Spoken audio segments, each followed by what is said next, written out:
Hey what's up guys, it's your boy Swaggy signing in. और यार थोड़ा सा न्यूज सेक्शन में बढ़ने से पहले आज सबसे पहले थोड़ा सा नॉस्टैल्जिक न्यूज के बारे में बात कर लेते हैं। बिकॉज तुम्हारे लिए, मेरे लिए एंड मेरे जनरेशन के जितने भी फुटबॉल व्यूअर्स हैं, फुटबॉल स्पेक्टेटर्स हैं, उन सब के लिए आज बहुत बड़ा दिन है। Because Gianluigi Buffon, the Italian legend, the Italian show stopper, the Italian shot stopper, the legendary Italian goalkeeper, finally at the age of 45 decided to hung up his boots and his gloves. हाँ, he finally retired। और यार आज का दिन हम लोग के लिए, we as a football fans, हमारे लिए बहुत बड़ा दिन है। बिकॉज एक चीज समझो कि हमारी जितने भी जनरेशन है ना, सबके लिए जियानलुइजी बुफॉन को उस यूवेंटस की जर्सी में देखना, इट वाज अ कॉमन। और हर सीजन हमारे लिए, हर सीजन वंडर होती थी हमारे लिए। वो जियानलुइजी बुफॉन को यूवेंटस की जर्सी में उस गोल के सामने खड़ा रहना लिटरली हमारे लिए वो परफेक्ट व्यू होती थी, और हमारे लिए हर साल की व्यू होती थी। तो एक तरीके से तुम लगा सकते हो हमारी वो आदत थी। एंड डेफिनेटली अगर मैं यूवेंटस की एज ए टीम बात करूं ना, तो बहुत बड़े बड़े लेजेंड्स याद आते हैं, like Edgar Davids, like Alessandro Del Piero, like Antonio Conte, like Zinedine Zidane. बड़े बड़े लेजेंड्स याद आते हैं यूवेंटस की टीम से जिन्होंने खेला है। But for us, we as a football generation, without Gianluigi Buffon Juventus was incomplete. Because तुम समझो यार, ऑलमोस्ट 20 साल ही was the face of the club. और लिटरली उन्होंने जितने सेव्स करे हैं ना, जितने साल वो खेले, जितने सेव्स करे हैं और जितने मैचेस उन्होंने खेले यूवेंटस से, तुम्हें डेफिनेटली ये चीज माननी पड़ेगी कि without बुफॉन Juventus is always incomplete. अगर यूवेंटस की जो लिस्ट है, जो लेजेंड्स की लिस्ट है, उसमें डेफिनेटली जियानलुइजी बुफॉन का नाम लिखा जाएगा। And we as a generation, मैं एज ए फुटबॉल स्पेक्टेटर, मैंने जब फुटबॉल देखना शुरू करा था, मुझे याद है मैंने सबसे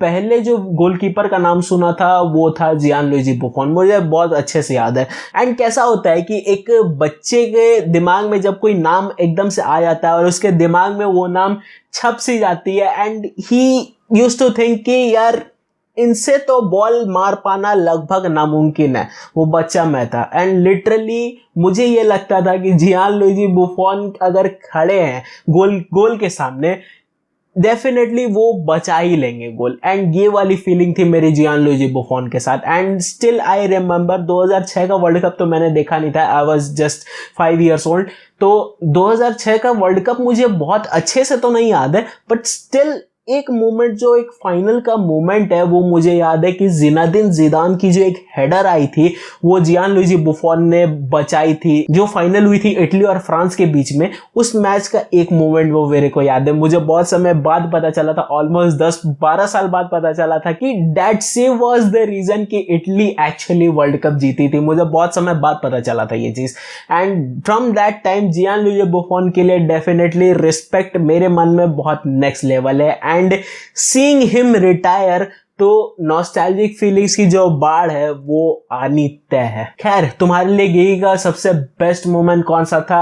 do let me know in the comment section. और तुम कैसा फील कर रहे हो अभी, जरूर बताना यार कमेंट सेक्शन में। खैर, ये तो हो गई थोड़ी सी नॉस्टैल्जिया वाली कहानी। अब इसको थोड़ा सा साइड में रखते हैं और थोड़ा सा न्यूज सेक्शन पर आते हैं कि आज का न्यूज हमारे लिए कौन सा नया एक टेंट्रम लेकर आता है। देखो, सबसे पहले तो आज न्यूज अपन बात करेंगे मैनचेस्टर यूनाइटेड के बारे में। और तुम्हें ऑलरेडी पता है कि मैनचेस्टर यूनाइटेड ने हॉयलैंड की डील फाइनलाइज कर ली है, निकाल ली है। एंड हॉयलैंड इस सीजन से हमारे मैनचेस्टर यूनाइटेड में एज अ 9 नंबर पोजीशन खेलेगा, जो कि बहुत समय से खाली पड़ी हुई थी। देखो, द थिंग इज, मैंने तुम्हें ऑलरेडी वीडियो में बता रखा है क्यों हमारे लिए हॉयलैंड जरूरी है। तो मैनचेस्टर यूनाइटेड ने हॉयलैंड की डील निकाल कर एक्चुअली अच्छा काम करा है। But the thing is, he was not the only name in our list जो एरिक टेन हैग को अभी चाहिए थी इस सीजन।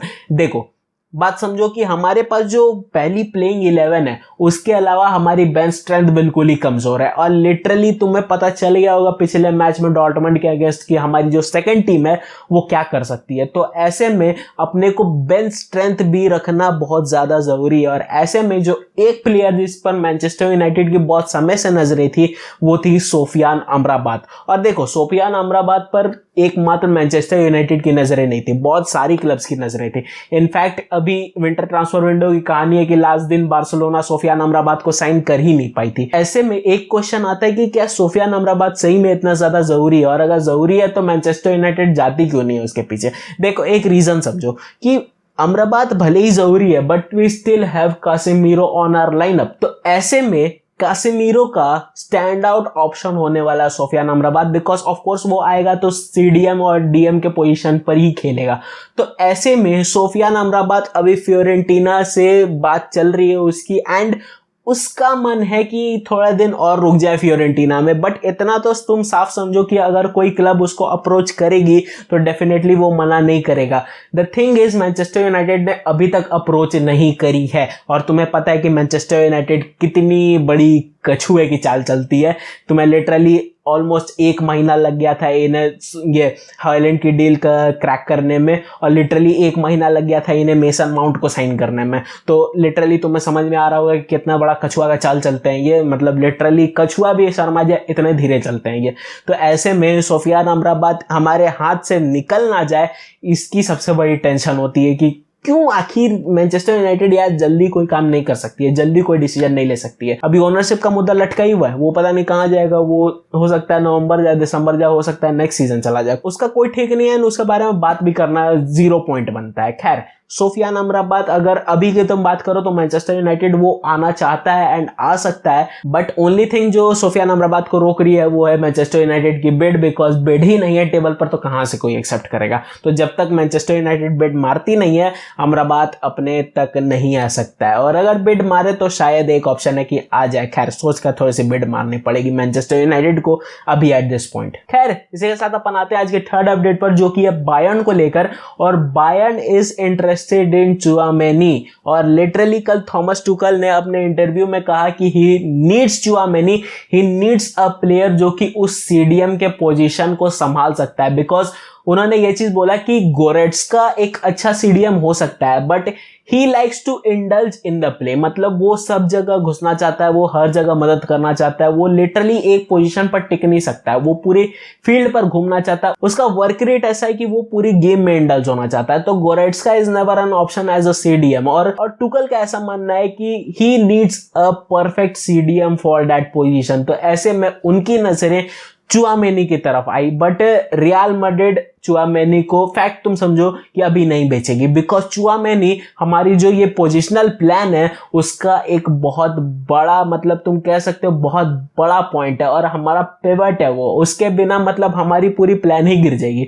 तो ऐसे में चुआमेनी को बेचने का रियल मैड्रिड का कोई ऑप्शन ही नहीं बनता है। और लिटरली हमारी जो प्लान है, जो 4 डायमंड अपन खेला रहे हैं, उसमें चुआमेनी का जो प्लेस है वो लिटरली बहुत ज्यादा मायने रखता है, क्योंकि उसके बिना ये डायमंड अपन खेला ही नहीं पाएंगे यार। ही उसकी जो इंटेलिजेंस है, उसकी जो सीडीएम की एबिलिटीज हैं, वो ये चीज जरूर डिफाइन कर देती है कि उसकी जो पिवट प्ले है वो एक्चुअली बहुत ज्यादा कारगर है उस डायमंड पोजीशन में। तो ऐसे में चुआमेनी को बेचने का कोई ऑप्शन बनता ही नहीं है रियल मैड्रिड के लिए।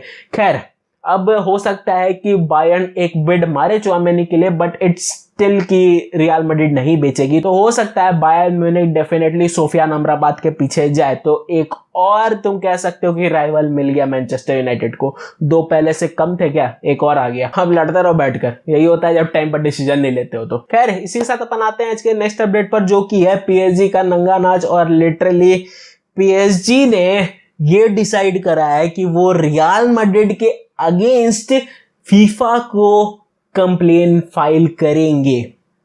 डिटेल समझो कि क्या कहानी है। पीएसजी और एम्बापे का मुद्दा तुम ऑलरेडी जानते हो क्या है।